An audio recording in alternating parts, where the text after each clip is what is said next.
কিশোর কুমার আর মধুবালা এই জুটির কথা উঠলেই সবার আগে মনে পড়ে চলতি কা নাম গাড়ি।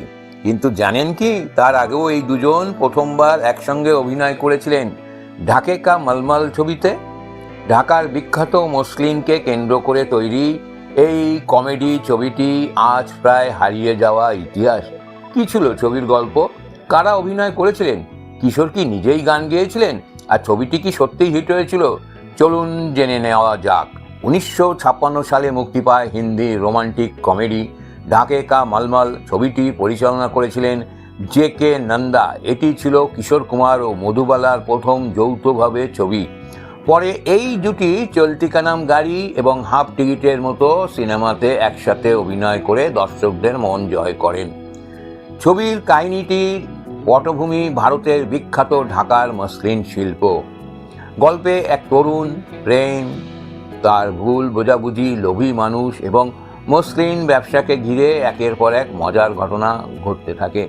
কিশোর কুমারের স্বাভাবিক হাস্যরস, অদ্ভুত অভিব্যক্তি এবং মধুবালার প্রাণবন্ত অভিনয় ছবিটিকে প্রাণবন্ত করে তোলে।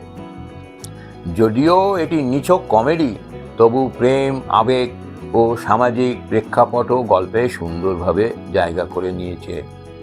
ছবিটিতে অভিনয় করেছিলেন কিশোর কুমার, মধুবালা, ওম প্রকাশ, জীবন, জগদীপ ও সজ্জন, রাজ মেহরা, উলহাস, রাজন হাকসার সহ আরও অনেকে। এই ছবিটির মিউজিক ডিরেক্টর ছিলেন ও.পি. নায়ার।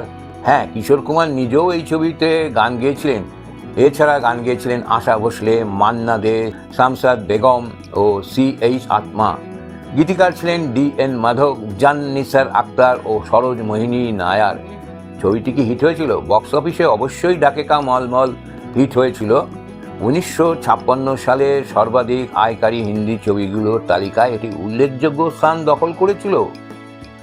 আজ ঢাকে কা মলমল খুব বেশি আলোচিত না হলেও কিশোর কুমার মধুবালা জুটির ইতিহাসে এটি একটি গুরুত্বপূর্ণ ছবি। এই ছবিটি আজকাল আর পাওয়া যায় না।